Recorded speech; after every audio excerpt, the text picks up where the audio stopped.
Guys, we are in deep trouble. Car loans are in a bubble, and this is going to affect you more than you think. You likely have a car, but this car loan situation extends so far beyond that. It will turn the economy upside down. So in this video, we'll go over why this would result in a great recession and what you can do about it. As of 2020, 91% of American households own at least one car, and there are no signs of this going down. The auto loan debt Americans find themselves in totaled over $1.42 trillion as of 2021 and is increasing every single year. It's safe to say cars are definitely not going anywhere. That's why what is going on right now is so important, because the auto industry does influence all of our lives and the economy in many ways. To say that car loans and used car prices have been on quite an unusual ride since the pandemic definitely would be a great understatement. I mean, when you look at just the past 2 years of history, the auto industry had more dramatic changes than it had for the last decade prior to the pandemic. And you can pinpoint many different factors as to why this is the case. So let's dive into it. Starting to look at what exactly happened to make used cars such a valuable asset during this time, we realize that when there's such a high demand combined with a lack of supply in materials, it creates what Forbes calls a nearly unheard of phenomenon. Now, under normal circumstances, a new vehicle can lose about 20%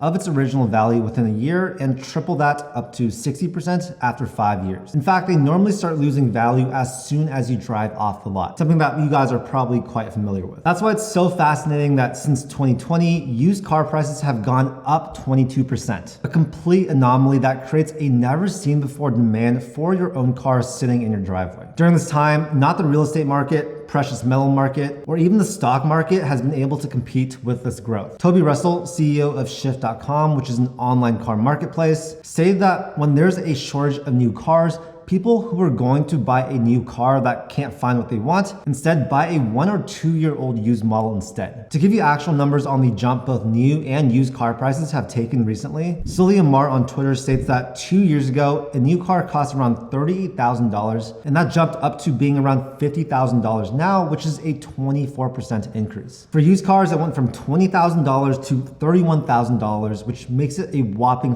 35% increase. Now, despite these increased prices, this is an unsustainable demand for used cars. These prices will, in time, inevitably drop back down. And when that happens, something will still remain, and that is car loans. Car loans are at a very active point right now, causing many people to wonder the fate of their current and future loans. Bloomberg states that corporations have sold more than $58 billion of asset-backed securities backed by auto loans this year. That's a 20% increase from around this time last year. Another problem car loan owners are facing is unbearable interest rates and monthly payments, which many simply can't afford. In an interview with Barron's.com, fellow YouTuber Lucky Lopez stated that he's never seen so many people who make $2,500 a month owing over a third of it in car payments. And he goes on to even state that the auto bubble of today can be likened to the housing bubble in 2008. The average went up well over $200 from what was previously paid just last year for both new and old cars. This sort of instability is reflected in the interest rate increases. According to bankrate.com, interest rates are steadily hitting new peaks almost every week. What further illustrates prices being at an all-time high across the board is this chart from Kelley Blue Book. When factoring in the expensive monthly loan payments and high interest rates, we can get an idea on just how massive this increase has been. This can be a dire position for some to be in, and it can lead to another thing that people dread, which is car repossessions.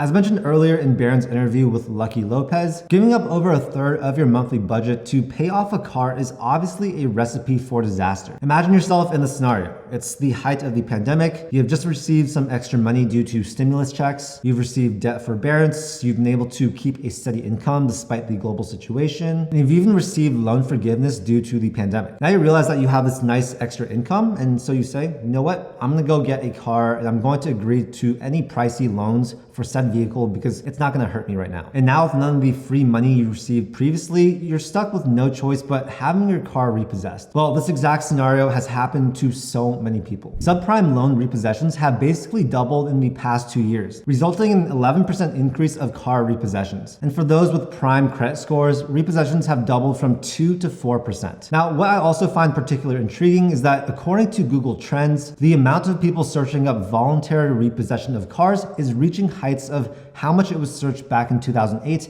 at the height of the last recession. This in my mind proves that yes, people really are concerned about their car payments so much that they need to start looking up information about what they can do. But even people who don't get to the severity of a repossession can face issues like being late on their monthly car payments or just straight up not paying them on any given month. According to Ford CFO John Lawler, they've started to see an increase in delinquencies. Research by Capital One shows that the millions spent on auto delinquencies each year is starting to rise. After a sharp downturn during the pandemic, this number seems to be climbing again and climbing fast. As Zero Hedge put it, consumers have become financially paralyzed by the high inflation. This won't end well and could trigger a tsunami of delinquencies. Due to these predictions starting to come true and fearing an economic downturn, the National Association of Credit Management has shown a rapid increase of credit application rejections just in this year alone. In terms of defaults, the data is just as bleak. According to Experian and the S&P Dow Jones indices, auto defaults have been up 10 of the last 11 months, and according to Equifax,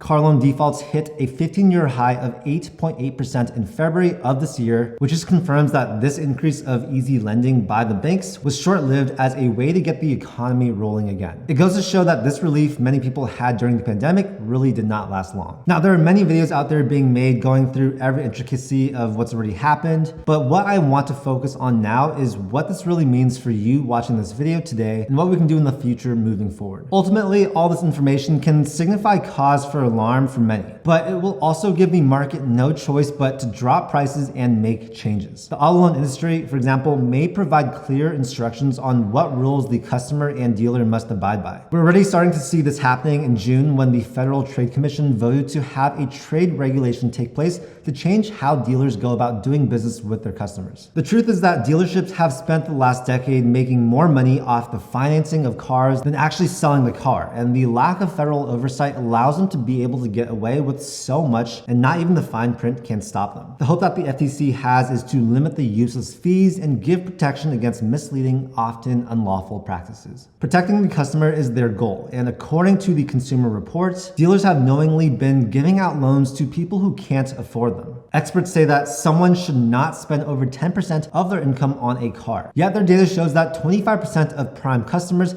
have reported to not be able to afford an auto loan that they're in. For subprime customers, it gets even worse. 50% of them fall into this group. I think Kathleen Engel, a Consumer Reports board member and research professor at Suffolk University Law School, summarizes best how some car dealers act by saying, you're not helping somebody to get a car if the odds are they're going to lose it. That's not getting somebody a car. That's taking their money. At the end of the day, it's simple. The auto loan bubble popping is the first of many signs that a recession is imminent. It could also be a sign that there are going to be many other loans and debts that people can't pay off. If you really think about it, if people are starting to be unable to pay off their car loans, how much longer until they fall behind on their credit card debts or even their mortgages, right? One by one, these expenses will catch up to those that were given a false sense of financial stability during the pandemic. And yeah, the inflation that is occurring is already hurting people who don't have the financial flexibility to keep up. Looking on the positive side, if you got stuck in a hole because of what's happened with your car loan, just know that you still have every opportunity to be able to get out of it. If you can't afford what it's costing you, chances are you'll still be able to sell at a good price because although the used car prices are declining, they're still higher than they were 1 or 2 years ago. With the auto industry being so important, there's no doubt that a loss of revenue will deal a big blow to the overall economy. TD Economics found that the overall sales of vehicles continue to fall from previous years. Historically low inventory makes the situation even more difficult. And yeah, all this info clearly shows just how the auto industry could drive this economy into a recession. For many other industries to perform at their highest levels, they also need the car market to be strong. According to the Federal Reserve Bank of Chicago, more than 91% of commuters rely on cars to get to work. One vehicle access program showed that 75% of people who had access to cars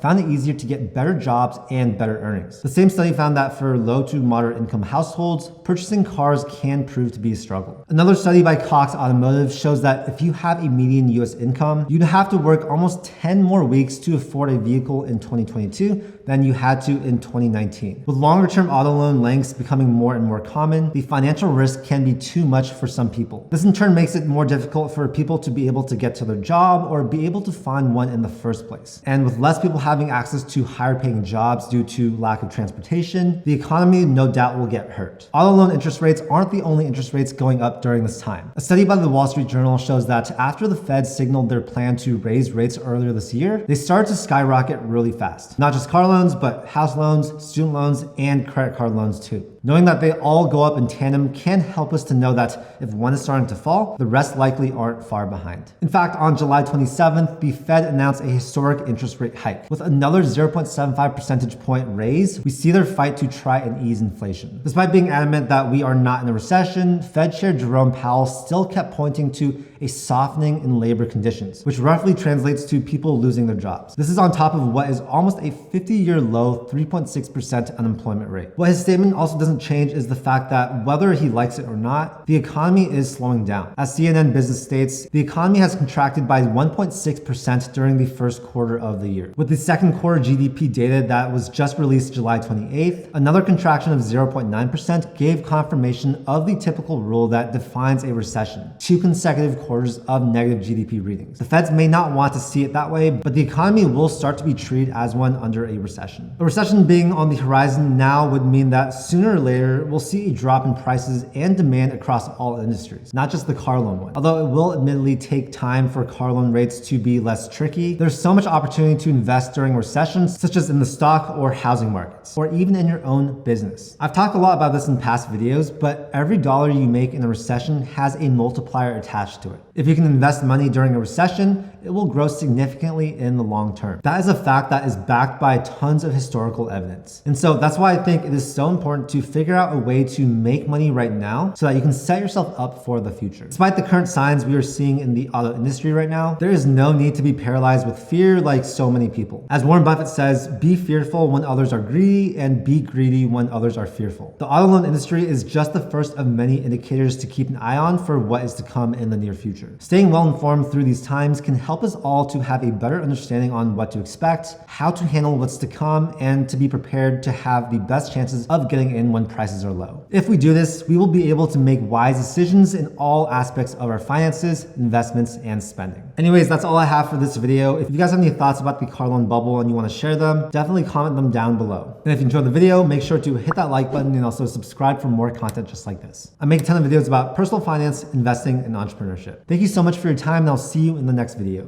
Peace.